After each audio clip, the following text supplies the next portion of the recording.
ორი თანაბარი ხელფასი. ერთი და იგივე შემოსავალი სტაბილური არის. 5000 ლარი, 5000 ლარი. ერთმა აიღოს ესხი, მეორემ ვერ აიღოს ესხი. რა შეიძლება იყოს მიზეზი? მესამე მიზეზი, რატომაც შეიძლება ამ ადამიანმა ვერ აიღოს ესხი, არ ვიცი, მესამე რა შეიძლება იყოს? PTI და PTI, ესე ვთქვათ, ერთ მობილურების წეგვა, გამომწერების რაოდენობამ გადააჭერბა 1000 ადამიანს და როგორ ველოდი ამ დღეს? ეს შეიძლება რა ვიღა? ბანკის თანამშრომლებიც უყურებენ იცი, ხო? უყურებენ მაგის თანამშრომლები?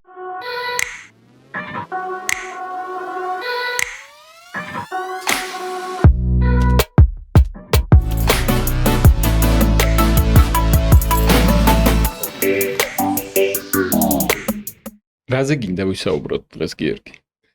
დღეს მინდა რა ვისაუბროთ კაი ცხოვრებაზე. ორი ადამიანი ერთი და იგივე შემოსავლით. ხო. ერთმა აიღო ძმები არიან? არ არიან ურთიერთდაკავშირებული. ერთმა აიღოს ესხი, მეორემ ვერ აიღოს ესხი. რა მიზეზია? რაღაცა მაიმუნობას აქვს ადგილი ჩემი აზრით. ჩაწყობილია. გასაგებია. თხოვნა მაყურებლებს, გამოიწერეთ ჩვენი არხი YouTube-ზე, მოგწერეთ კომენტარები, მოგწერეთ შეკითხვები და რა მიზეზი შეიძლება იყოს, რომ ერთმა ვერ აიღოს ესხი და ერთმა აიღოს ესხი. დღეს ვისაუბრებთ რატომ შეიძლება გითხრან უარი ბანკში, როგორ უყურებს ბანკი კლიენტს და ყველაზე როგორ ამბობ, ყველაზე გავრცელებული მითები, ყველაზე გავრცელებული ურბანული ლეგენდები. ურბანული ლეგენდები, რომ ბანკი შენ წინააღმდეგ თამაშობს. რაც სინამდვილეში ეგრე არ არის. ჩვენ კომენტარებშიც ხშირად არის, რომ ბანკი რაღაცა მომხმარებლის წინააღმდეგ მოქმედებს. ხო, მე ამ ლეგენდებს უკომენტარებიდან ვკრებ ხოლმე, იმ დღეს სკრინშოტი ხო ჩაგიგდე. კი, ჩაგდე. მაგრამ არის ძალიან კონსტრუქციული და დადებითი კომენტარებიც. კი, ვიღაცამ დაგულოცა სხვათა შორის იმ დღეს. კარგი მართლა გეუბნები. მართლა? ხო. ძალიან კარგი არის. კარგი, მოდი ვთქვათ, ორი თანაბარი ხელფასი. ერთი და იგივე შემოსავალი სტაბილური არის. 5000 ლარი, 5000 ლარი. ერთმა აიღოს ესხი, მეორემ ვერ აიღოს ესხი. რა შეიძლება იყოს მიზეზი? რაღაცა რებუსევით არის, მაგრამ ბევრი მიზეზი შეიძლება იყოს მაგის უკან. მაგალითად, ერთმა რომელმაც ვერ აიღოს ესხი, ანუ არ დაუმტკიცეს, ვერ აიღო რა, ბანკმა უარი უთხრა სხის მიცემაზე. შეიძლება მაგას უკვე აქვს საკმარისზე მეტი დავალია ვალდებულებები აღებული და ის ხელფასი აღარ ყოფნის ამ ვალდებულებების მომსახურებას, რაც მაგის ეგ არის ერთ-ერთი მიზეზი. მეორე მიზეზი შეიძლება იყოს, ჩემთვის ცნობილი რაც არის, ამ ადამიანის ესე ვთქვათ, საკრედიტო ისტორია. წარსული გამოცდილება შეიძლება იმ წუთას არ აქვს ვალდებულებები, მაგრამ ძალიან ცუდი გადამხდელი იყო წარსულში. რა ინფორმაციასაც ბანკები როგორც წესი ფლობენ კრედიტ ინფოს დახმარებით. საკრედიტო ბიუროს, ხო, საკრედიტო ბიუროს მეშვეობით მადლობა საკრედიტო ბიუროს ამისათვის. მესამე მიზეზი, რატომაც შეიძლება ამ ადამიანმა ვერ აიღოს ესხი, არ ვიცი, მესამე რა შეიძლება იყოს? შიდა პოლიტიკა. ბანკის? კი. ხო, ეგეც რა არის. შემოსავალს ითვალისწინებს, რა შემოსავალს ვერ ითვალისწინებს. შემოსავლის ნაირსახეობა, ხო? კი ბატონო. კარგი კომენტარები იყო ამასთან დაკავშირებით. ანუ პირველი არის ასევე ვახსენებ რა DTI და PTI ესე ვთქვათ, ხო, რაც ნიშნავს? ვალის თანაფარდობა შემოსავალთან მიმართებაში. ყოველთვიური გადასახდელის თანაფარდობა ყოველთვიურ შემოსავალთან მიმართებაში. შემოსავლის რაობაზე რო ვილაპარაკოთ, რა შემოსავალი გაქვს, საიდან გაქვს ეს შემოსავალი, რამდენად სტაბილური არის ეს შემოსავალი, ძირითადად, მოდი ესე ვთქვათ, სამხმარებლო სესხთან მიმართებაში შემოსავლის 6 თვის ისტორიას იყენებენ ხოლმე, ეს შემოსავალი შეიძლება იყოს სტაბილური ხელფასის სახით მოჭრილი, რომელსაც კონკრეტულად იღებს, შესაძლებელია ეს შემოსავალი იყოს მიბმული სხვადასხვა საქმიანობასთან. მაგალითად, შენი ხელფასის ნაწილი იყოს ფიქსირებული და ნაწილი გქონდეს, რომელსაც მაგალითად გამომუშავებაზე იყოს ბონუსის სახით იღებდეს და არ იყოს სტაბილური, აქედან გამომდინარე საშუალოს ანგარიშობა ხოლმე. ასევე მნიშვნელოვანი არის თვითდასაქმებულები, რომლებიც იღებენ შემოსავალს, შესაძლებელია ფიქსირებულ, შესაძლებელია ცვლადი იყოს ეს შემოსავალი. აქ ძალიან მნიშვნელოვანი ნაწილი არის, რომ მომხმარებელს აუხსნათ და მაყურებლებსაც აუხსნათ, რომ შემოსავლის ნაწილი რეგულირდება ბანკის კომერციული ბანკის შიდა პოლიტიკით, ანუ რას ნიშნავს? რა რისკის აპეტიტიც აქვს, ანუ როგორ აფასებს ამ შემოსავლის რისკიანობას და მეორე არის ეროვნული ბანკის რეგულაცია. პასუხისმგებლიანი დაკრედიტების ჩარჩოს ფარგლებში თვითდასაქმებულებისთვის მნიშვნელოვანი ცვლილებები შევიდა. რას ნიშნავს ეს? მაგალითად, კონკრეტული საქმიანობებიდან გამომდინარე, რომელიც ყველაზე გავრცელებული იყო, მაგალითად, ხელოსანი, ტაქსისტი, რეპეტიტორი, მომსახურე, ანუ რეპეტიტორი, მათ შორის კი მომსახურების სფერო, სერვისის სფერო, აქ მაქსიმალური და საშუალო ზღვრები განისაზღვრა. რომელთან მიმართებაში ეროვნულ ბანკთან მუშაობთ ამაზე და მუდმივად გვაქვს კომუნიკაცია, მაგრამ აქ მნიშვნელოვანია, რომ ეროვნული ბანკიც აწესებს გარკვეულ ჭერს, რაღაცა შემოსავლის ზემოთ, შენ ან არ შეგიძლია რომ გაითვალისწინო ეს შემოსავალი, ან ეს შემოსავალი თუ გინდა რომ გაითვალისწინო, ძალიან მყარი არგუმენტაცია უნდა გქონდეს. რაღაც შემოსავლის ზემოთ?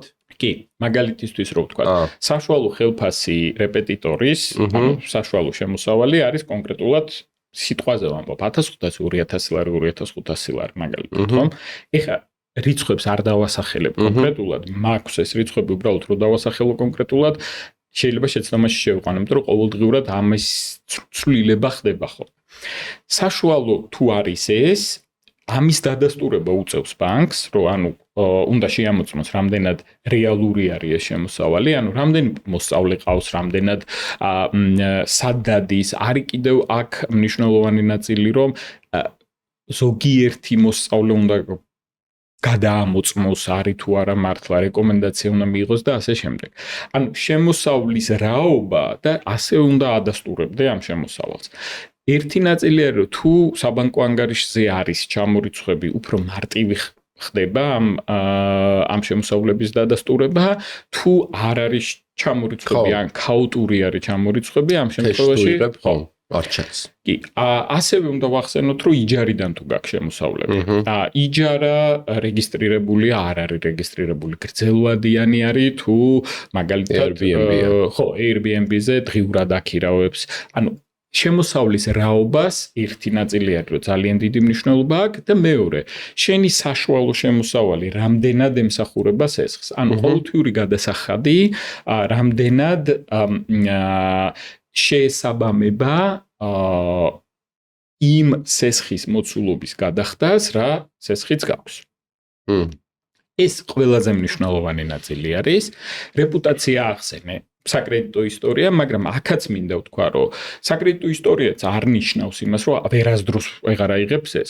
საკრედიტო ისტორია შეგიძლია გამოასწორო, საკრედიტო ისტორიას აქვს თავისი ხანდაზმულობა, საკრედიტო ბიურო თქვი. ანუ გადაუხდელი ან ვადაგადაცილებული სესხის ისტორია ინახება 3 წლის განმავლობაში. თუ ამის შემდგომ არსებობს, შენ შეგიძლია მოთხოვნა გააგზავნო, რომ ამოიღონ ეს ინფორმაცია. ეს ინფორმაცია ინახება და შენ საკრედიტო ქულაზე ზემოქმედებს, მაგრამ უფრო ნაკლები და ნაკლები წილია. რაც დრო გადის. ხო, ანუ ამ თვალსაზრისითაც მნიშვნელოვანი არის ეს ყველაფერი. მეორე საკითხი არის სესხის შინაარსი. ეროვნული ბანკი ვახსენე და ეროვნული ბანკის რეგულაცია. სამხმარებლო სესხი არაუზრუნველყოფილი სახით, ავტომანქანის უზრუნველყოფით, ან უძრავი ქონების უზრუნველყოფით, სხვადასხვა ვადიანობა აქვს, მანდაც ჭერი აქვს. სამხმარებლო სესხზე ეს არის 4 წელი, მანქანაზე არის 6 წელი, უძრავ ქონებაზე თუ სამხმარებლო სესხია 10 წელი, თუ იპოთეკური სესხი არის, შესაძლებელია 15 და შეიძლება 20 წელიც კი იყოს. აქაც მიზნობრიობაზე არის მიიბმული. ანუ რეალურად რეპუტაცია ვახსენეთ და მაგრამ მიზნობრიობა კიდევ. მიზნობრიობაც ძალიან მნიშვნელოვანი არის როგორც საფინანსო ინსტიტუტისთვის, ასევე რისკიანობის შეფასებისთვის. რისთვის იღებს სესხს? ანუ მიზანი რა არის ამ სესხის? სიტყვაზე ვამბობ, რეპეტიტორი რომელიც იღებს სესხს, მაგალითად, ახალი ლეპტოპის შესაძენად, ან რაღაცა კონკრეტული მიზნობრიობით არის ერთი, ხერე რეპეტიტორი ვარ, გავაკეთოთ. ანუ მისი საქმიანობისთვის არის ხელშემწყობი თუ არა, ისეც მნიშვნელოვანი ნაწილი არის. და აქ უნდა ვახსენოთ, რომ საფინანსო ინსტიტუტისთვის მნიშვნელოვანია და კარგია გასცეს სესხი. მის ფუნქციაა, რომ სესხი გასცეს. ხო, ანუ შინაარსობრივად ის რომ კლიენტმა მოითხოვა, ანუ მომხმარებელმა მოითხოვა სესხი და არ მისცეს, ეს როგორც მომხმარებლისთვის არის პრობლემა, ასევე საფინანსო ინსტიტუტისთვის არის პრობლემა. არავის თუ არ მისცეს სესხი, ბანკიც აღარავის აღარ ჭირდება, ხო? ანუ სესხზე თუ ვილაპარაკებთ, ხო, თუ საკრედიტო ორგანიზაცია არის, მარტო ბანკზე არ არის, ხო, აქ საუბარი. ხო, მაგრამ ეგ ხო რაღაც უნდა შეიკრას, არა, ეს ციკლი, ანუ. და თუ უარი გითხრეს სესხზე, ერთ-ერთი ყველაზე ის იყო, რა ქვია, ყველაზე პოპულარული ვიდეო იყო ევაჭრეთ ბანკებს, ხო, გახსოვთ, ხო? ანუ რეკავერიდან მე. ხო, აქ მეორე ნაწილი მაგას ვაკეთებდი. კი. მაგრამ მართლა მაგას ვაკეთებდი გუშინ. ანუ მუშაობს. ბიჭო, მუშაობს კი არა, ვისაც ვევაჭრებოდი იმან მითხრა, რომ შენ ის არა ხარო, მაგას რო ამბობო, რომ ევაჭრებ მაგას, ან მე უთხარი, რომ სხვა ბანკში სხვა პროცენტს მაძლევენ მეთქი. და შენ ეგ არ ხარო? ანუ იქ არ გაძლევენ მაგ პროცენტს, ეხა მე იმ გადაგიმოწმეო? არა, იმას მიშვებიო რა, მატყუებო ეხა, არც დარდაგირეკიო. ხო, აქ მეორე ნაწილია, რომ სესხი თუ ერთ რომელიმე საკრედიტო ორგანიზაციამ, ან ბანკი, მიკროსაფინანსო ორგანიზაცია, კრედიტის გამცემა სუბიექტმა არ მოგცა, ეს იმას არ ნიშნავს, რომ შენ გითხრეს პერსონალურად უარი. აქ მეორე ნაწილია, რომ შეიძლება მეორე ორგანიზაციამ მოგცეს სესხი, იმიტომ რომ იმის რისკის აპეტიტი სხვა არის და მეორე ნაწილი არის, შეიძლება დააკელი ინფორმაციის მიწოდება და წახვედი ინფორმაცია მოამზადე და მიიტანე. და მე მოგცეს სესხი. კი, ეხა ნახე, მან კიდევ ერთ რაღაცას ვეტყვი მომხმარებელს. ანუ ხშირად არის შემთხვევები, თუ გახსოვს ერთ-ერთ პოდკასტში ვიხილავდით იმას, რომ შენ მიხვედი ბანკში და რო განაცხადებდი, რომ სესხი მინდა, უნდა შემოქსეოდა ყველა და ყველას უნდა არა, ჩემი სესხი აიღე, არა, ჩემი სესხი აიღე, მაგრამ მოგთხოვეს ინფორმაცია. ხო? ანუ შინაარსობრივად შეიძლება შენ იყავი მოუმზადებელი რაღაცასთან მიმართებაში, არასრული ინფორმაცია მიაწოდე, არასრული ინფორმაციის მიწოდების დროს შეიძლება არ იყავი მზად რა. თუ აი ესე უხეშად რო თქვა, ახლა ვიღაცებს აქვს ეს გამოცდილება, ვიღაცებს არ აქვს, მაგრამ ვიზის აღების დროსაც, ხო? რაღაც ინფორმაციასთან მიმართებაში, ეხლა დღეს კი გვაქვს ეს ფუფუნება, რომ ძირითად ქვეყნებში ვიზა აღარ გჭირდება და ეს პროცედურა აღარ არის, მაგრამ შედარებით უფრო ახალ თაობას, მაგალითად ამერიკის ვიზა, ვისაც აქვს აღებული, იმას აქვს ეს ინფორმაცია, ანუ იქაც ინფორმაცია თუ არ ემთხვევა ერთმანეთს, ხო? ეჭვის შეტანის საფუძველი უჩდება ვიზის გამცემს, ამ შემთხვევაში სესხის გამცემს და იქ თუ კითხვაზე პასუხი არ არის ლოგიკური, შესაძლებელია რომ რა თქმა უნდა ეჭვი შეიტანონ მათ შორის შემოსავლის რაობაზე. მაგრამ ეს იმას არ ნიშნავს, რომ კონკრეტულ ადგილას თუ სესხი არ მოგცეს, რომ არავინ არ გაძლევს სესხს. შესაძლებელია სხვა ორგანიზაციაში მოგცენ, შესაძლებელია შენ მოამზადო დოკუმენტაცია და ახლიდან მიმართო და მაგრამ ეს პატარა პრობლემა არის, რომ შენ რომ ეუნებ, აი ერთ-ერთი მოკლედ გამოწვევა არის, რომ ბანკი უართ რომ გეუნება სესხზე. კი. იქვე არ ჩანს რეალური მიზეზი. კი. უმეტესწილად. კი არა და არ ჩანს რა. ანუ არ იცი სინამდვილეში რა გახდა მიზეზი იმისა, რომ შენ სესხზე უარი გითხრეს. უბრალოდ უარია. კი. თქვენზე უარი. ეს ერთი რომ ადამიანების გაღიზიანებას იწვევს საკმაოდ არასასიამოვნო მომენტია რა. განვადებას რო იღებ და უცებ რო გეუბნებიან რომ თქვენზე უარია. და მეორე არის რომ უბრალოდ ვერ იგებს ადამიანი რატო არის, რა უნდა გამოასწოროს. აი საბუთი მოამზადო, იქნებ ვიღაცა უთხრას რა, აი შენ თუ ამას და ამას იზავ, მაშინ მოგცემ სესხს. მაშინ ამას თუ არ გამოასწორებ, არ მოგცემ სესხს. ეგეთი კომუნიკაცია, როგორც ვიცი, უკან ხშირად არ ხდება ხოლმე. მოდი ესე ვთქვათ რა, ამ კომუნიკაციის თვის ვაკეთებთ პოდკასტს. ხო, მაქსიმალურად რო ავხსნით. ხო, ამისთვის კეთვიძახ. კი, მაგრამ ნახე როგორ რაღაც არის, ანუ რა დრო უნდა დაიხარჯოს ამ ინფორმაციის მიწოდებაში. ბანკის მხრიდან? კი. მომხმარებლამდე? კი. რავი, 5 წუთი. ხო, 5 წუთი ხშირად არ არის, ხო, გესმის, ანუ თუ ლაპარაკობთ სამხმარებლო სესხებზე, აქ არის სკორინგი, ანუ ქულებით შეფასება და ავტომატური პასუხი. კი, გასაგები ავტომატური პასუხი შეიძლება მიიღოს, რომელიც კიდევ უფრო დამაბნეველი შეიძლება გახდეს, ეგ ერთი. რო აი რაღაცა ქულა ვერ მიიღე რაღაცაში და ამიტომ არა, ავტომატური პასუხი შეიძლება არ მიიღოს, მაგრამ ბანკმა რაღაცნაირად აუხსნას რა. ცდილობს, მაქსიმალურად ცდილობს. წინასწარ პრევენციულ ღონისძიებებს აკეთებს ამასთან მიმართებაში. ერთვება ანალიტიკოსი, ერთვება საკრედიტო მენეჯერი, რომელიც ინფორმაციის გამოთხოვას ახდენს, მაგრამ მეორე ნაწილი არის რა ამასთან მიმართებაში. როდესაც საუბრობთ, ჯერ ეს ერთი ავტომატიზირება ხდება ყველაფრის, ხო? მოდი შევხედოთ მაშინ საერთაშორისო პრაქტიკას. Google-ის call center-ში ვინმეს დაურეკავს?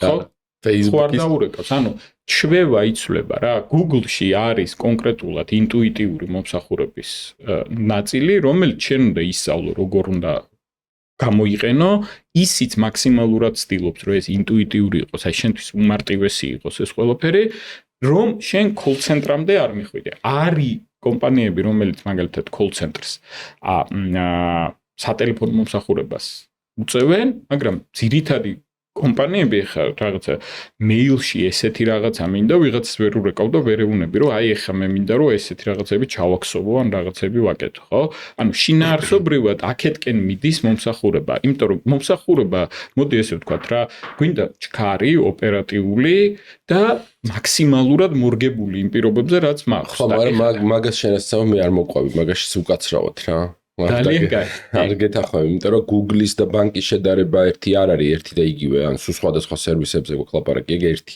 Google Pay-ის და ბანკის შედარება? მათ შორის Google Pay-ის და ბანკის შედარება ტრანზაქციული, მე ამ შემთხვევაში სესხი დეპოზიტის კონტექსტში ვლაპარაკობდი და მეორე მე მესმის რატო შეიძლება ბანკს არ უნდოდეს უთხრას აი AML-ის ვიდეო რო ჩავწერე ხო AML-ის ხო არის, AML-ზეც ვისაუბრებ. შინაარსი სოცორას წამოვდა მაშინ ხო გახსოვს რომ არ ეუნება იმიტომ რომ შენ თუ აუხსენი რა არის ეს მიზეზები აი მაგალითად ვიღაც არის შარლატანი რა ბაჭყალებში ანუ უნდა რომ რაღაცნაირად ეს გადაგაგდოს ფული გამოგართოს და გადაგაგდოს შენ თუ ასწავლი ყველა ის მეთოდები რომლითაც ამას ამოწმებ მისთვის უფრო ადვილი იქნება რომ გვერდი აუარო შემოწმებას და საბოლოოდ მიიღოს სესხი თუ ეს თვითმიზანი აქვს მაგრამ ყველას ეს მიზანი ხო არა აქვს ანუ 99%-ს და მეტს ალბათ ბანკში რომ მოდი შენთან ფულს გართმევს კონკრეტული მიზნით.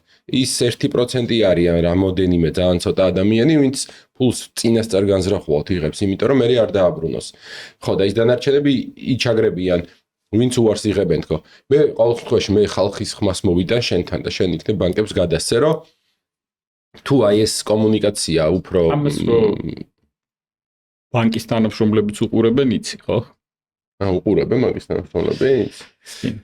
ხო, მაშინ პირდაპირ მიმართავ. არა, იმიტომ არ გეუბნები, ანუ პირდაპირ შეგიძლია მიმართავ და იდეას ვიტყვი, რომ რაც უფრო მეტი კომუნიკაცია წავა უკან კლიენტთან, მით უფრო მოსახერხებელი იქნება მათთვის და უფრო კომფორტული, კარგი customer experience იქნება და უფრო გაუხარდებათ ამ ხალხს ამ პროცესში ჩართვა. შევიძლია. კი, აბსოლუტურად. ორი ადამიანი რა შევიდათ ბანკში ამ საუბრის დასაწყისში, ხო? შევიდა ორი ადამიანი ბანკში და ერთს მიეცი სასხი და მეორეს არა. აი მეორე რო უფრო იმას ვთქვი. მე შევეცდები რომ ავხსნა, მე არ გეკამათები და ანუ კონტრარგუმენტი არ მომაქვს, მე შევეცდები რომ ავხსნა. ერთი არის რომ მასიურ პროდუქტებზე, რომელიც 2 მილიონი სესხი როდესაც არის ქვეყანაში, ძალიან რთული არის კონკრეტულ საკითხებთან დაკავშირებით ხშირ შემთხვევაში კონკრეტული პასუხების გაცემა, იმიტომ რომ რაც უფრო მეტ პასუხს გასცემ თუ ეს რაიმე კონკრეტული შაბლონური პასუხი არ არის, მოყვება დამატებითი კითხვები, დამატებით კითხვებს მოყვება დამატებითი კითხვები და ასე შემდეგ. მეორე ნაწილი არის რისკიანობასთან მიმართებაში, ნაკლებად მგონია, რომ ეგ დღეს რელევანტური არის. მე მახსოვს რამდენიმე წლის წინ და 10-15 წლის წინ არსებობდნენ ადამიანები, სესხს აგაღებინებ ადამიანები, ვეძახდით ხოლმე, ესე რომ ვთქვათ, რომლებიც გარკვეული საკომისიოს მიღების საფასურად აი ამ დოკუმენტაციის მომზადებაში ეხმარებოდნენ. ამასთან მიმართებაში სერიოზული სამუშაოები ტარდებოდა ხოლმე, რომ ესეთი ადამიანები მოერიდებინათ ბანკს, იმიტომ რომ ეს სისულელე არის, ანუ აბსურდი არის. ბანკს უნდა რომ სესხი მოგცეს. ანუ ხო, მივხვდი ანუ შინაარსი და ფუნქცია არის რომ მოგემსახუროს და ის სერვისები მოგაწოდოს, ის ფინანსური სერვისები მოგაწოდოს, რაც შენ გჭირდება. კი, ცდომილებები არის, ხარვეზები არის. მარტო ბანკში ხო არ არის, ხო? ანუ ყველგან არის ეს ცდომილებები და ყველგან არსებობს შინაარსობა. ფასზე ყოველთვის ვიდავებთ, ნებისმიერ საკითხთან დაკავშირებით, ყოველთვის იქნება შინაარსობრივად უკმაყოფილო კლიენტები, მაგრამ კმაყოფილი კლიენტების რაოდენობაც მაქსიმალურად ვეცდებით, რომ კმაყოფილება გავზარდოთ, მაგრამ ადამიანები, რომლებიც გეუნებიან, რომ მოდი სესხს აგაღებინებ, მოდი აქეთ ამხარეც ვთქვათ რა, ბანკი წონის რისკებს. შეიძლება რომ შეცდომა მოვიდეს, ყველაფერს და ყველაფერს შეუძლია რომ შეცდომა მოვიდეს, მაგრამ რისკის აწონვის ნაწილში არის საუბარი, რომ ბანკი ფაფასებს, რომ სესხს შეიძლება ვერ მოემსახურო შენ და ეს რისკი მარტო ბანკისთვის კი არ არის, შენთვისაც რისკი არის. ასევე მოდი ეგეც ვახსენოთ რა, ხშირ შემთხვევაში მომხმარებელი გადაუხდელ სესხზე, როდესაც მიდის საუბარი, ვერ წონის რა რისკის წინაშე დგება.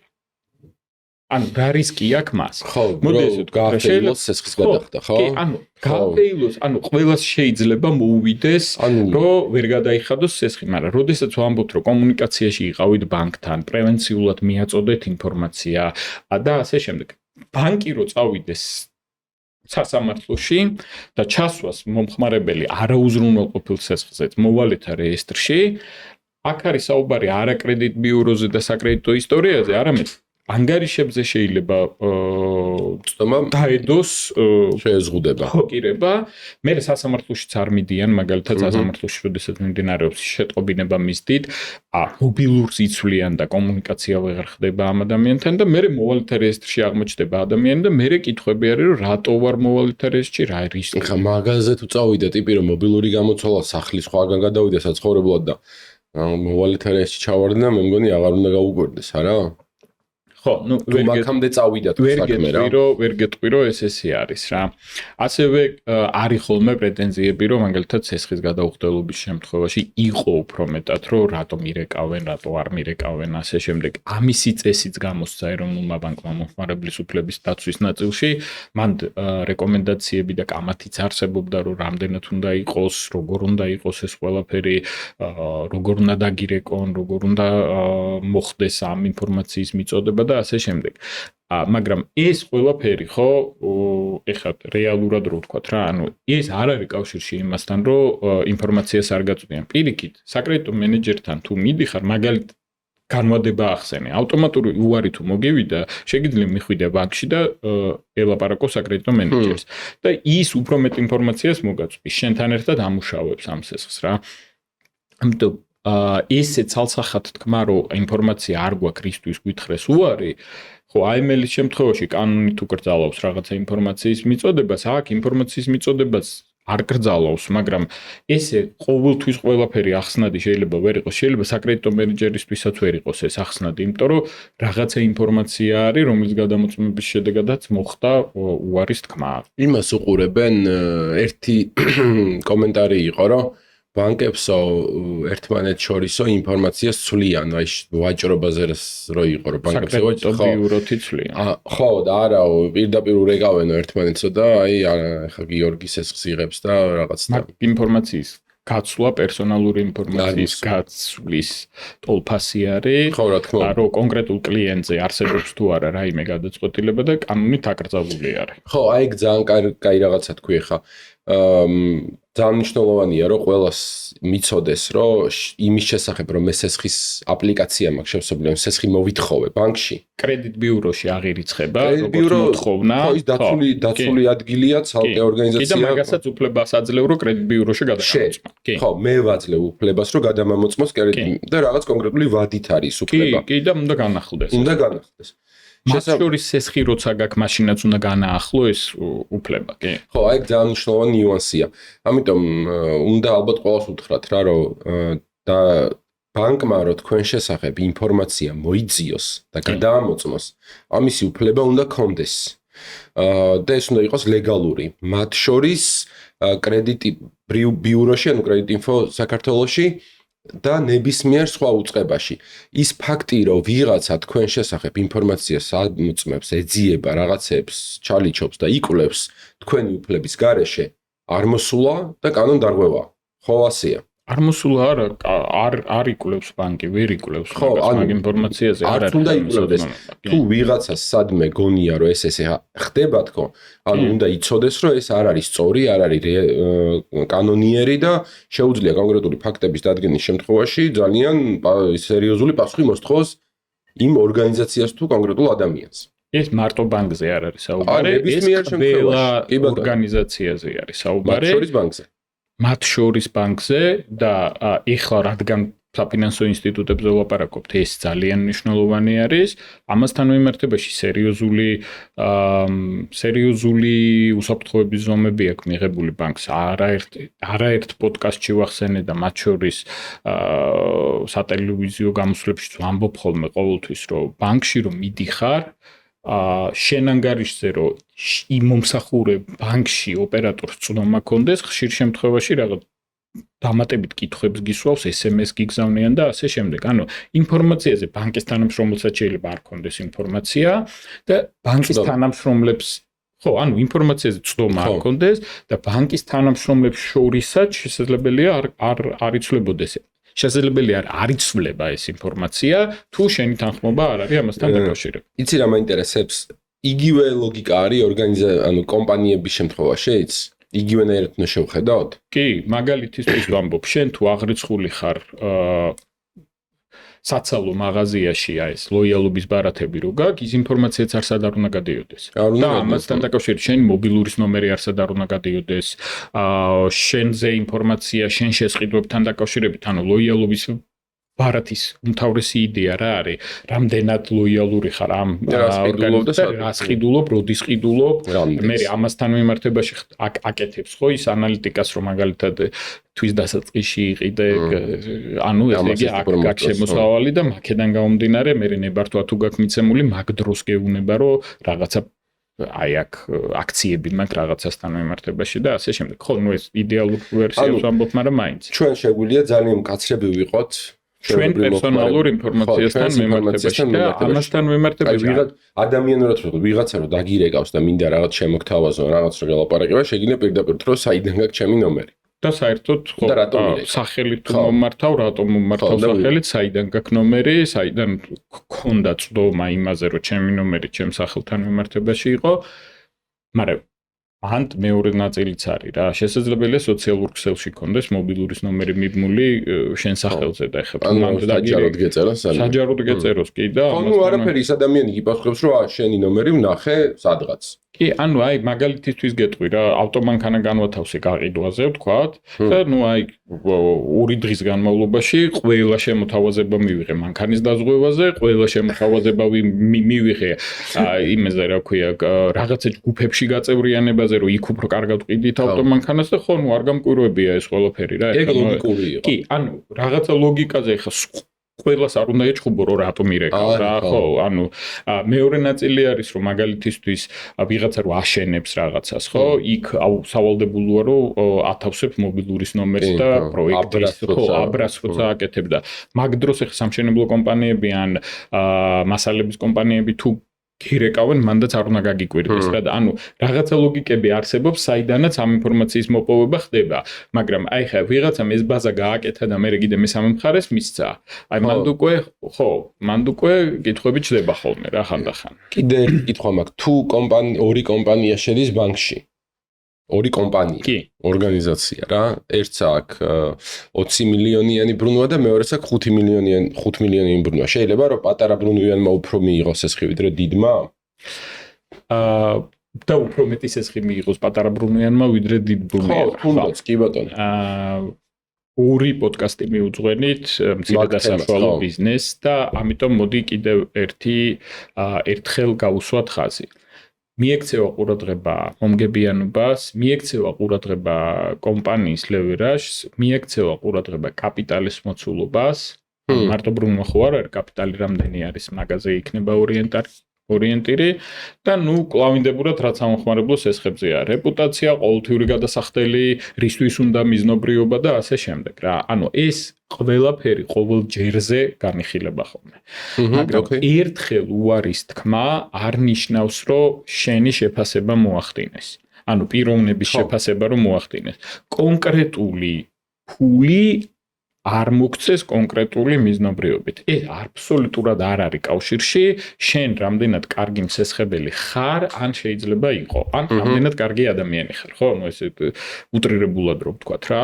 ეს აბსოლუტურად ამასთან კავშირში არ არის. ხშირ შემთხვევაში ესე აღიქმება ხოლმე და ჩვენც აღვიქვავთ ესე, ხო? რაღაცასთან დაკავშირებით, რომ იმას რა მაღაზიაშიც რო ევაჭრო ადამიანს და არ დაგიკლოს, შეიძლება აღარ იყიდოს საერთოდ საჭირო ნივთი, იმიტომ რომ ნაწყენი ხარ, ხო? მაგრამ ეს არ ნიშნავს ამას რა. იმ კონკრეტულ მომენტში კონკრეტული წინადადება არ იყო რელევანტური იმ ორგანიზაციისთვის, რომელმა ორგანიზაციამაც უარი გითხრა რა. წერან შენ რო სესხის მიზნობრიობა ახსენე რა.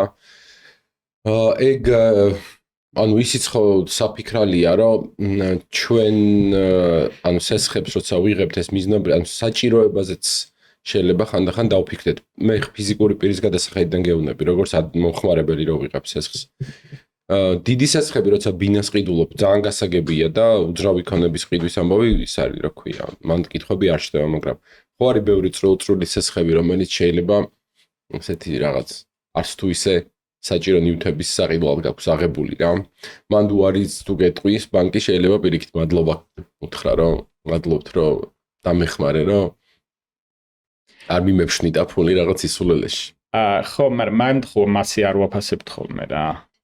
არა, მესმის ხო, მაგრამ მასე ვერ ვაფასებთ ხოლმე. აი ეს სტრაფი სესხები რომელიც არის, რაც რაღაც არ ვიცი 5000 ლარამდე თუ 10000 ლარამდე, ეგ სესხები. ნუ სტრაფი სესხებისთვის როგორ არის, ხო? ანუ დამოკიდებულია ისევ რა ბანკთან კომუნიკაციაზე ურთიერთობაზე. ხო, კიდევ არის მაგალითად აი განვადებაზე უარი რა. ადამიანს შეიძლება კონტეს რაღაც იპოთეკური სესხი, სარგებლობდეს ყველა სერვისით, მივა და უცბად ეუნებიან განვადებაზე უარს და იქ ხო პასუხს არ გეუნებიან SMS-ი მოგდის რა და ანუ შინაარსობრივად იქ არის ლაპარაკი რომ შენ დიდი ვალდებულებები გაქვს და ამ ფორმატით ვეღარ აიღებ რა სესხს, იმიტომ რომ ამ ფორმატით შეიძლება ვერ ახორციელებდე ვეღარ დაფარო რა. ვერდაფაროზე არ არის ლაპარაკი, სკორინგი ვეღარ გითვლის რა. ანუ იქ საკრედიტო მენეჯერთან უნდა მეხვიდე და იმან უნდა გითხრას რა და ისი რა არის სტრაფ სესხებზე, აი განვადება რაღაცა პირდაპირ მობაილ ბანკიდან აღებული სესხი და ამ შემდეგ. მან უმეტესწილად ავტომატური გადაწყვეტილებებია, ხო? იშვიათ შემთხვევებში, ძალიან იშვიათ შემთხვევებში. ადამიანი არის ის, ხო, ესე არ უყურებს. იშვიათ შემთხვევებში შეიძლება ჩაუვარდეს ანალიტიკოს გარკვეული განაცხადი და იმან მისცეს საბოლოო თანხმობა ან უარი. ანუ რაღაცა შუალედი არის, მაგრამ დაჭერა ადამიანში უფრო უარი მოგდის და გეუნებიან საკრედიტო მენეჯერთან მიდი, კი. ანუ მან ავტომატურად კი ან არა არის, ადამიანი მაინც შეიძლება რაღაც შემთხვევაში მოხდეს, რომ შეხედოს საბოლოო პასუხს და იმან დააჭიროს კი ან არას. და თუ არა არის, შეიძლება შენ წახვიდე მე ფილიალში საკრედიტო მენეჯერთან სალაპარაკოდ და იქ რაღაცა გამოვიდეს. მაგას ეგ იყო, ეგ არის პროცესი. უფრო დეტალურად შეისწავლოს და მერე გაგცენ პასუხი, ხო, კი, ან არა გაგცენ მერე. შეიძლება არ მოგცენ სესხი, ხო და მან კითხვასაც დასვავ, რატო არ გაძლევენ სესხს, გეკუთვნის, არ გეკუთვნის, როგორ არის. ოკეი, გავიგე. მადლობა. ეს მობილურების დღე გვაქვს? დაბადების დღე რა? Celebration. აჰა.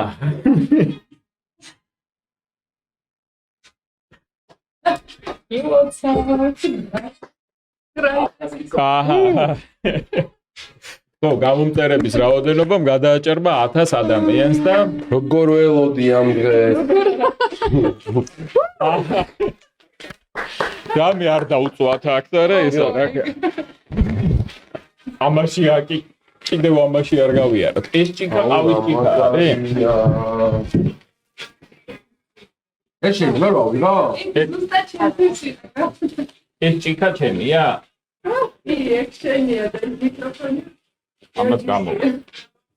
მეტი ორი სიტყვით. მიკროფონი ამის. მე კიდე ყავას. მოდი ჩავაწე. რაღაცა ის ამოვა. აი იჭმევა ეს ვაფშე. მაგას მიკროფონი ჩაჭრა. ძალიან დიდი მადლობა ხალხო და მე 10000 გამომწერს და ვამბობდი რომ აქ შემოგორდება რა 100,000-იანი. კანჭი ეგრე დამჰუკეთ თქვენ 10,000 იმას 1000-ს კანჭს ველოდებოდი ძალიან გემრიელი იქნება დარწმუნებული მოდი შევჭამოთ ძალიან ისეთი ღირსშესანიშნავი შეწყვეტა იყო და აქედან გამომდინარე მე გადავიდოდი ახალ თემაზე. დავაი მიდი გადავიდეთ ახალ თემაზე მითებთან დაკავშირებით ვიყავით, უარის თქმასთან დაკავშირებით ვიყავით და ხო, ყველაზე ძვირიანი შეცდომები მომხმარებლის მხრიდან. წარმოდგენა მითი ყველაზე ბევრი რა გვიჯდება. მოიცერთ წამი სწორედ მივხვდი, ანუ შენ ბანკთან მიმართებით. ხო. გრძელვადიანი სესხი. კარგია ვიდრე მოკლევადიანი. არა. ცუდია პირიქით, იმიტომ რომ ბევრს იხდი რა, საბოლოო ჯამში. ძვირი. წინსრებით დაფარვა ყოველთვის კარგია. მე თუ მკითხავ კი? ხო, აი მითი არის ესეც, ხო? ხო, ანუ აბსოლუტური მითი არის ესეც რა. ანუ მითიაში გულისხმობ რომ წინსრებით დაფარვა არ არის კარგი ყოველთვის? ანუ ავხსნათ ეს რა. კი ბატონო. დაბალი პროცენტი სესხზე ყოველთვის საუკეთესო პირობაა. ხო, რავი, მაგაზე მე არც ვიკამათებდი, ხო გულწრფელად რო გითხრა. ეფექტური საპროცენტო განაკვეთი მოკლევადიან სესხზე პროცენტი დაბალი არის, მაგრამ საკომისიო გაქვს დიდი. ხო, ნუ მე საერთოდ გამოდივარ იმით რა ქვია. ეფექტური საპროცენტო განაკვეთით, ხო, ნუ არამედ კი არ მაგაზე ვამბობ რა განსხვავება აქვს, მაგია უცნაური. ყოველთვიური შენატანია ყველაზე მნიშვნელოვანი სესხზე. ხო, გავიქ. კაი კითხვაა. მე თუ კითხავ არ არის, მაგრამ მაგას კონკრეტული ხო, კონკრეტულ რაღაცებზე არის საუბარი და ხშირ შემთხვევაში შეიძლება ერთი და იგივე რაღაცაზე ვსაუბრობდეთ, აი ხლა ხო თქვით, რომ ანუ წინსრებით დაფარვა ყოველთვის კარგია. რასთან მიმართებაში? დაჭირდება თუ არა შემდეგი სესხი? იცი როგორ არის? ეს ფინანსები იყო კონკრეტული მიზნობრიობით თუ ეხა უბრალოდ ფული ჩაგერე ხე ლატარიაში თუ მოიგე და სესხი გადაიხადე მაგაზე არ არის ლაპარაკი ხო ანუ რეალურად ეხა არის საუბარი იმაზე რომ ორდინალური შემოსავალი გაქვს სესხის აღების დროს კონკრეტული ვადა ქონდა განსაზღვრული რაღაცა მაგალითად შემოსავალი გაგიჩნდა მეტი და იცი რომ ეს შემოსავალი ადრე თუ გვიან რაღაცაში უნდა გამოიყენო რა მაგალითად მანქანა გამოცვალო მაგალითად რაღაცა მიმართულებით რაღაცა მაცივარი იყიდო ან ასე შემდეგ მიდიხარ წინსრებით ფარავ და მე ახლიდან იღებ მაცივრის სესხს მან უნდა მივაქციოთ ყურადღება საკომისიო იმ სესხშიც გადაიხადე ხო და ახალი სესხი რო აიღე ახალ სესხშიც გადაიხადე საკომისიო რეალურად ეფექტურ საპროცენტო განაკვეთზე როდესაც საუბრობ ეფექტურ საპროცენტო განაკვეთში ერთჯერადი საკომისიო გადათვლილი არის მთლიან ვადაზე წინსრებით რო გადაიხადე, რეალურად უკვე წინსრებით რაც გადაიხადე, ის სესხი უკვე უფრო ძვირი დაგეშდა.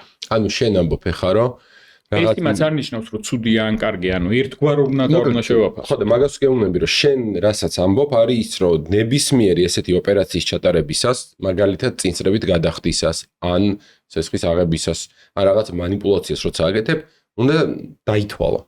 შეაფასო? ხო, დაითვალო, შეაფასო სინამდვილეში, არ ვიცი, დავფარო ეს სესხი და ახალი ავიღო თუ ეს დავტოვო როგორც არის და დეპოზიტზე განვათავსო ეს თანხა უნდა გადამეფარა დეპოზიტზე განვათავსო. ანუ დასათვლელი ამბავი არის. კი. მაგას გულისხმობ შენ. კი და ძალიან ჭკვიანური კარგი რჩევაა და მე მგონია რომ მარჩი კიდე offset ანგარიშების ხო ეგ ხა ძალიან ხო იმა ჩართულებს, გაართულებს საქმეს. ანუ შინაარსი ის არის რომ დავითვალოთ და კაი მაგალითია რომ აღებული მაქვს ეს მაცივრის კი რაღაცისთვის და უნდა რაღაც 2000 ლარი დამჭა გადასახდელი და მოდი ხა ამას გადავფარავ და მე მაცივრის საყიდლად ახალ განვადებას ავიღებ. და ფინანსურად ეს ზუსტად ვიცით რომ არც თუ ისე სწორი ის არის რა ქვია. არც თუ ისე სწორი არ არის, ჯერ ეს ერთი მოჭველი წამგებიანი ოპერაცია. შეიძლება უფრო ძვირი იყოს, მეორე არის რომ ყველაზე ერთი და იგივე პროცენტი რო კონდეს ორივე სესხს. საკომისიო აქ ადრე დაფარე, რომელიც საკომისიო მთლიან ვადაზე იყო გადაანგარიშებული როგორც ეფექტური, ახლიდან გადაიხადე საკომისიო და ასე შემდეგ. ანუ კიდევ გრძელი ვადა ყოველთვის ჯობია, მოკლე ვადა ყოველთვის ჯობია სესხზე, ჯობია რომ ეხა მოკლევადიანი სესხი მქონდეს და ჩქარა გადავიხადო. ანუ მანდაც ანგარიშის ნაწილი არის რა სესხთან მიმართებაში. ყოველთვიური გადასახდელი შენთვის რომელი არის კომფორტული. ერთხელ კომფორტული ცოტა ისეთი ის არის ხო მე ხო საკრედიტო გარეთებს ხვიდდი რა დიდი ხნის წინ და ერთი ქცევა იყო, რომელიც აღმოფხრასაც ძალიან ვცდილობდი, მაგრამ არ გამოდიოდა ესე მარტივად, რომ საკრედიტო ბარათიდან იმ დროს, როცა მე ამას ვიყიდი, ძვირია ბანკომატიდან განახდება. და თან რაღაცა მინიმუმი არსებობს რა, რომ აი საკომისიოს მინიმუმი, თუ არ ვცდები 5 ლარი იყო თუ რაღაც. ხო, რიცხვებს გაურბივარ ხოლმე, მე გეუბნები რა, ხო, 2010 წლის ისტორიას ვყვები რა. დიდი ხნის წინანდელი ისტორია. 5 ლარი სხვა ბანკომატში განახდებაც იყო ხოლმე, ამიტომ მარტო საკრედიტო ხო. ხო და რო არ უკვირდებოდნენ ადამიანები, მქონდა შემთხვევები და ერთ-ერთ კლიენტთან მქონდა ამ თემაზე ლაპარაკი, რომელსაც აი ვეხვეწებოდი რა ეგრე ნუშვები მეთქი. ანუ ტიპი მიდიოდა, ბევრი ესეთი ტრანზაქცია ქონდა, მე კი არ დავუკავშირ სხვა თემაზე მოხვდით ერთად, მაგრამ ბევრი ესეთი ტრანზაქცია ქონდა, რომ 10 ლარი ქონდა გამოტანილი ბანკომატიდან საკრედიტო ბარათი გადახდილი. ხო, 5 ლარი ქონდა გადახდილი საკომისიო და იმ 10 ლარი რაღაც სიგარეტი იყიდა და რაღაც, არ ვიცი, პური, ან არ ვიცი რაღაც რა, ისეთი საყოფა ცხოვრება ყოველწამიერ ეგრე არ უნდა ქნა. ანუ საშინელება 10 ჯერ რო ეგრე გააკეთო და 10 ჯერ 10 ლარი გამოიტანო, რა მხელა საკომისიოს იხდა. ხო, 50% გადაიხადა. ხო, ანუ უნდა მიაქციო ყურადღება, უნდა იცოდე რას იღებს. პირობები, მაგრამ მეორეს მხრივ იყვნენ მე მხვდებოდნენ ადამიანები, რომლებმაც ძალიან მაგრა დაამუღამეს ეს საკრედიტო ბარათის გამოყენება, იმ საკრედიტო ბარათის რაც მოვყიდიდი, იქ თავის გრეის პერიოდით, ანუ საშეღავათო პერიოდით და ყველაფერი და ქორთვიანებიც იყო. ხო, და ისე იყენებდნენ წლების განმავლობაში, რომ აი კაპიკს არ ტოვებდნენ აქეთ. რაც ძალიან კარგი იყო და მისასალმებელი. ხო, საკრედიტო ბარათების ესე ერთგვარი პანაცეა დასრულდა. ანუ ერთი პერიოდი იყო, რომ ყველა საკრედიტო ბარათი ჰქონდა. შემდეგ ფულის მართვაზე, როდესაც გადავედით, საკრედიტო ბარათების რაოდენობა ქვეყნის მასშტაბით შემცირდა. მაგრამ დარჩა ისევ და დღეს უფრო კვალიფიციურად იყენებენ ხოლმე საკრედიტო ბარათებს და ოვერდრაფტებს. ძალიან მიხარია.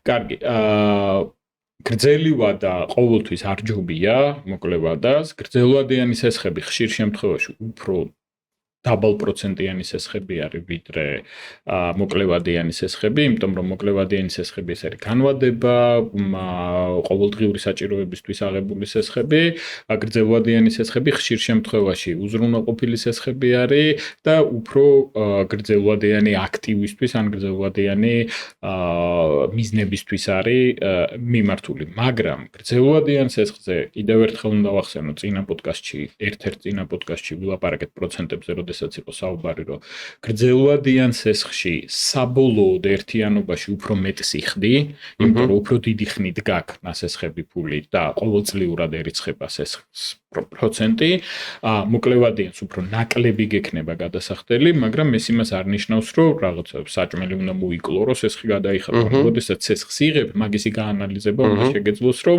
შენი ყოველთვიური გადასახდელი შენ ყოველდღიურ ცხოვრების ხარისხს პირდაპირ პროპორციულად არ უნდა აფუჭებდეს. ეს იდეალურ შემთხვევაში და კიდევ ერთხელ ვამბობ, ხშირ შემთხვევაში კითხვები და კომენტარები არის ხოლმე, რომ ფულის მიფშნეტაზე იყო ხშირ შემთხვევაში მაგაზე საუბარი, რომ სად არის ეს ფული და როგორ, ეს ამას არ ეხება რეალურად რა, აქ არის საუბარი იმაზე, რომ სესხს რო იღებ, მაშინვე უნდა გააკეთო შენ ანალიზი იმასთან მიმართებაში, რამდენად მარტივად გადაიხდი სესხს, ან რა აქტივს ქმნის შენთვის. რა შეგაწყვეტინებ ზვადაზე მინდა და მეკითხა. მე ვიცი, რომ განვითარებულ ქვეყნებში სესხები გაიცემა ის გრძელვადიანი სესხებს გულისხმობ უფრო დიდი ვადით, ვიდრე საქართველოში. ანუ თუ სწორედ მახსოვს, ჩვენ გვაქვს 15 წლიანი სესხი ყველაზე ხანგრძლივი. 20 იპოთეკა. ფიზიკური პირებისთვის გულისხმობ. ფიზიკური პირებისთვის სამომხმარებლო სესხი უძრავი ქონებით უზრუნველყოფილი არის 10 წლიანი. ხო, და იპოთეკა? იპოთეკა შეიძლება 20-იც. 20 წელი. რატო არ არის უფრო ხანგრძლივი? რატო არ ვაკეთებთ უფრო ხანგრძლივს? მაშინ ეგ არის ჩემი. მოდი მაშინ რატო არ შეიძლება 30 წლიანი სესხი ავიღო? რატო ვამბობ ამას? ცი რომ სესხის ვადა, ანუ გახანგრძლივება ხშირად დაკავშირებულია ყოველთვიური შენატანის რაოდენობასთან. და ადამიანები, როდესაც ხანგრძლივ ცდილობენ, რომ სესხის ვადა მაქსიმალურად გაწელონ, ეს პირდაპირ ლინკება ხოლმე იმასთან, რომ ყოველთვიური შენატანი შედარებით ნაკლები ქონდეს რა და მომსახურება ადვილი იყოს. ხო, აქ საკმაოდ ისეთი ის დეტალები უნდა ვთქვა, რომელ დეტალებთან დაკავშირებით ხშირად არ ვაქცევთ ყურადღებას. ევროპულ ქვეყნებში, ესე ვთქვით, ხო? ანუ აღმოსავლეთ ევროპაში 15 წელია. ხო, ანუ განვითარებულ ესე ვთქვათ, ძლიერ ევროპულ ქვეყნებში. სადაც საპროცენტო განაკვეთი არის ძალიან დაბალი. იმიტომ რომ ქვეყნის რეიტინგი, ანუ ფინანსური რეიტინგი არის ძალიან მაღალი. სანდოობა ქვეყანასთან მიმართებაში არის ძალიან მაღალი და იქ ფული ღირს იაფი.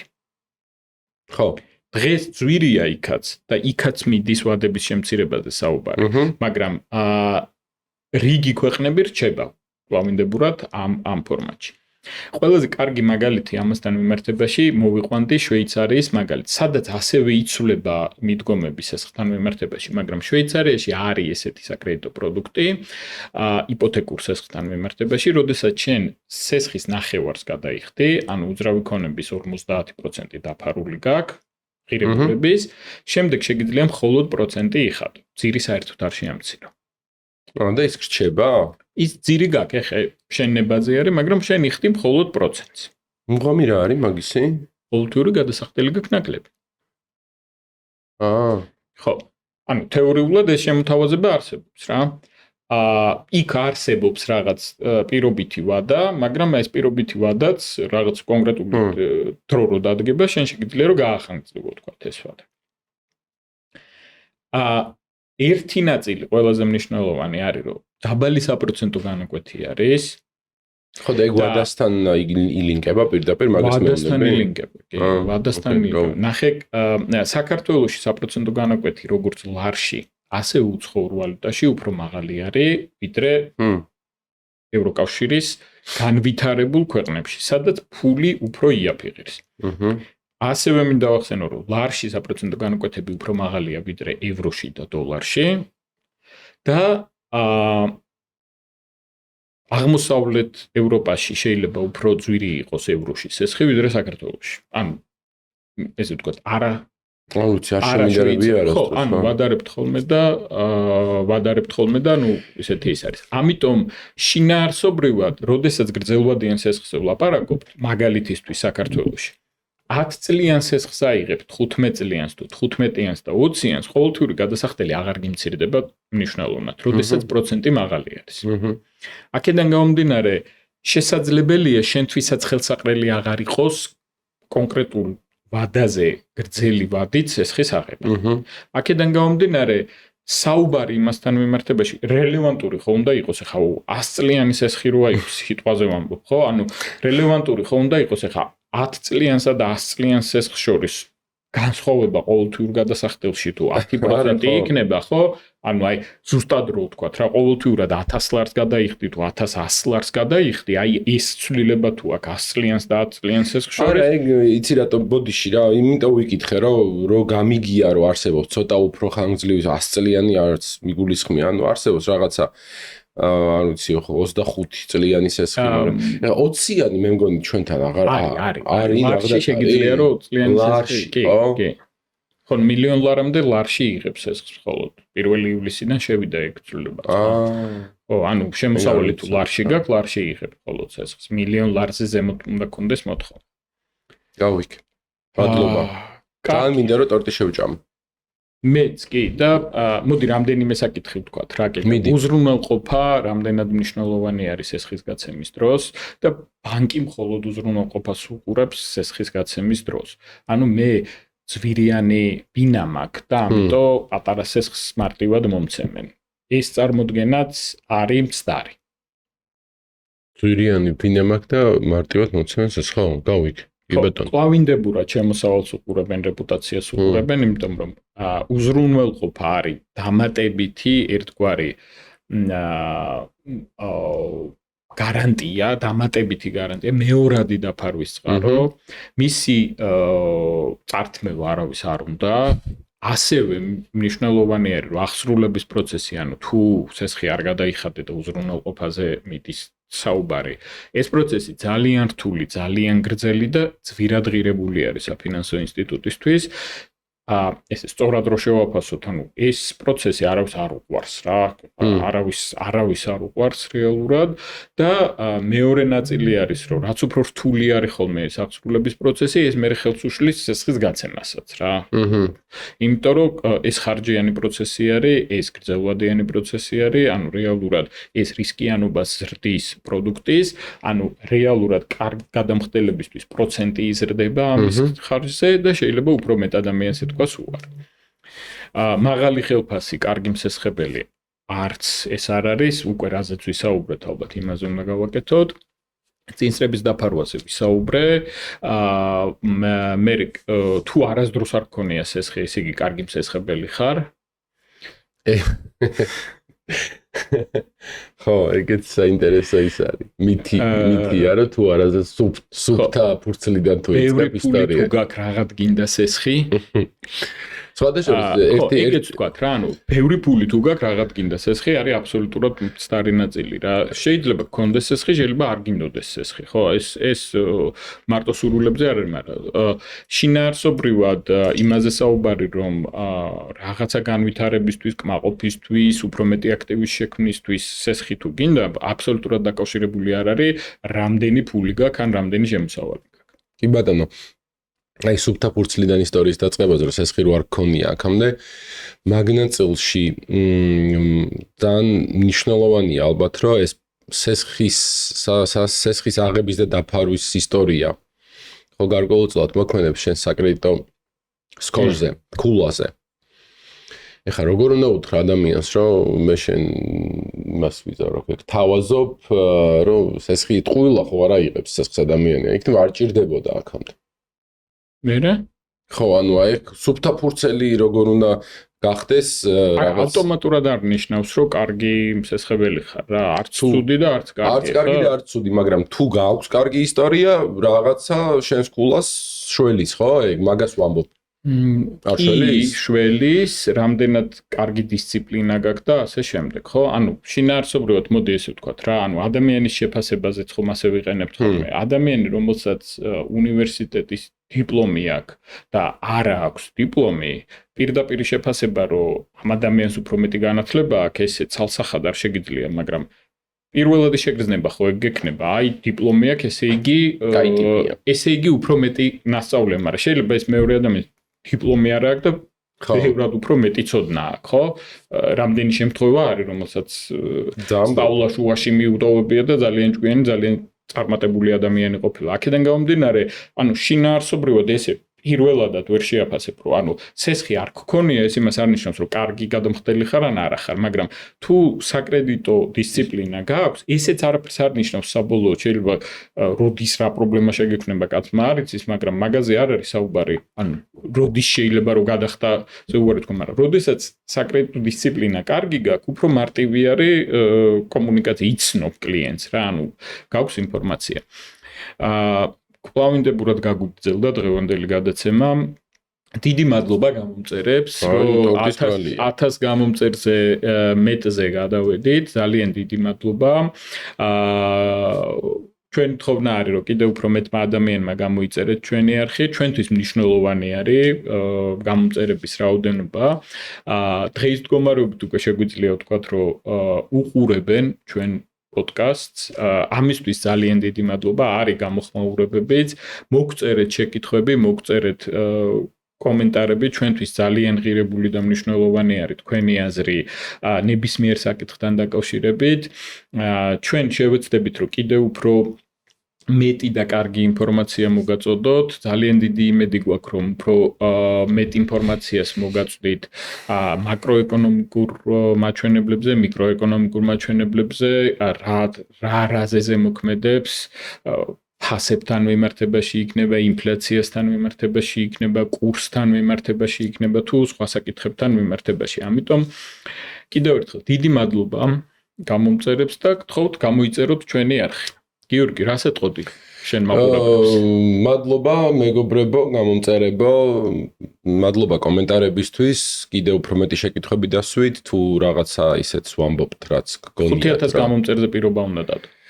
5000 გამომწერზე პირობა უნდა დავდო. მოვიფიქრებ მე რა პირობის შესრულება შემიძლია. როგორც პასუხისგებლიან ადამიანი. იმაზე. და შემდეგ ჩაწერაზე მე ვიტყვი ჩვენ რა პირობად დავდებთ 5000 გამომწერზე აუცილებლად. კარგი, დიდი მადლობა. დიდი მადლობა, ეხლა შევჭამოთ ტორტი. კი, ყურსასმენები შენი არის. ყურსასმენები ჩემი, ხო.